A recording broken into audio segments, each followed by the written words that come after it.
Poland just pulled NATO one step closer to the front line, this time under the pretext of some uninvited drones.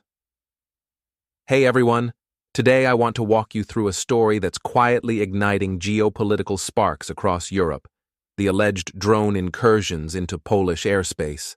On the surface, it may look like just another border incident, but dig a little deeper, and you'll see Poland playing a much larger game. It all began in the early hours of September 10th, when Russia launched a large-scale drone and missile attack on Ukraine. During that strike, Poland reported that at least 19 drones had entered its airspace. Their apparent destination?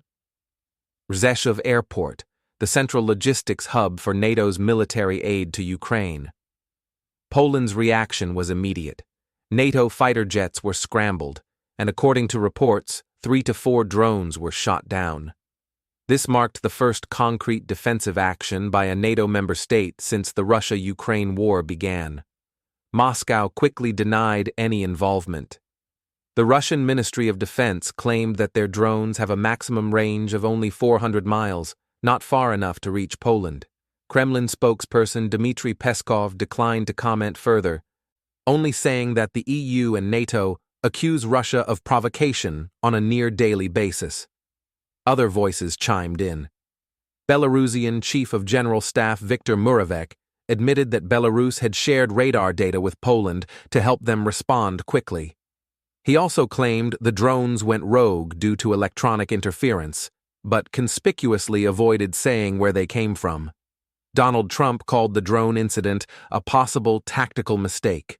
In contrast, Volodymyr Zelensky insisted it was no accident, that Russia was testing NATO's response, and demanded a strong, unified reaction from the alliance.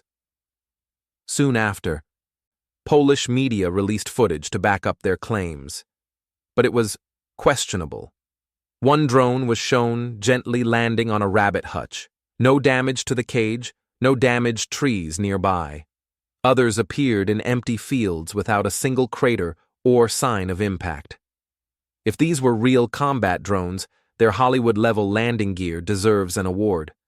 From a military standpoint, if drones had actually been launched from Russian soil, they would have had to cross several air defense layers and hundreds of kilometers, with little strategic value to justify the risk. If they came from Belarus, though, it would not only implicate Minsk, but drag it deeper into the conflict, something Russia probably wants to avoid for both military and diplomatic reasons. Russia later issued a statement saying it has no interest in targeting Polish territory, has no military objectives there, and is open to diplomatic dialogue. But Warsaw wasn't buying it. On September 12th, Poland raised its military alert to the highest level. Within hours, 40,000 fully armed troops, main battle tanks, and armored vehicles were mobilized and moved toward the Belarusian border. This was also the first real military maneuver by a European power after Emmanuel Macron's August 26th announcement to potentially send troops to Ukraine.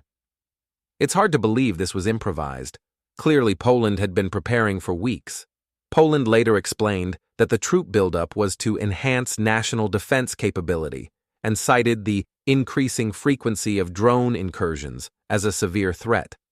But let's be honest, the real aim is now in plain sight, to carve a more active role in the war and to pressure both NATO and the EU. In response, Russia and Belarus began joint military drills called West 2025, running from September 12th to 16. Poland threatened to close its border with Belarus. Yet later that same day, Poland's tone shifted. The Polish foreign minister told media that it was unclear whether the drones that entered on September 9th were even attempting to strike Polish targets.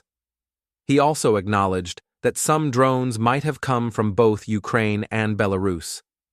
Interestingly, Ukraine had earlier said they had notified Poland in advance about drone paths, something that directly contradicts Belarus's account. Before anyone could even verify the facts, Romania found itself dealing with a similar incident on September 13th, when a drone entered its airspace. Romanian and NATO aircraft tracked it, but didn't shoot. The drone later exited into Ukraine. No party could confirm its origin, but again, Zelensky claimed it was Russian, releasing detailed specifications about the drone. So detailed, in fact, that many Western users online began to suspect. Was this a false flag operation?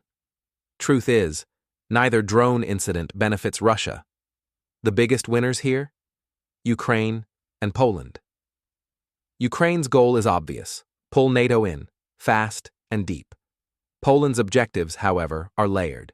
Remember, they recently demanded WL2 reparations from Germany. So now, deploying tens of thousands of troops could be more than just a response, it's a bargaining chip. Poland wants money, investment, and political capital from NATO and the EU. The implied message is clear: we'll fight your war, you foot the bill, or we'll start pointing fingers. And there's more. On September 14th, Poland's presidential office announced via social media that the president had signed a resolution allowing NATO troops to be stationed on Polish soil long-term, making Poland a central node in NATO's eastern frontier. This aligns with Macron's vision of a more assertive EU military presence, independent from US dominance.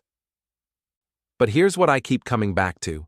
Is Poland forgetting why it got burned so badly the last time it played the frontline hero? If full-scale war breaks out, who really wins? And is Poland lighting matches too close to the powder keg? What do you think?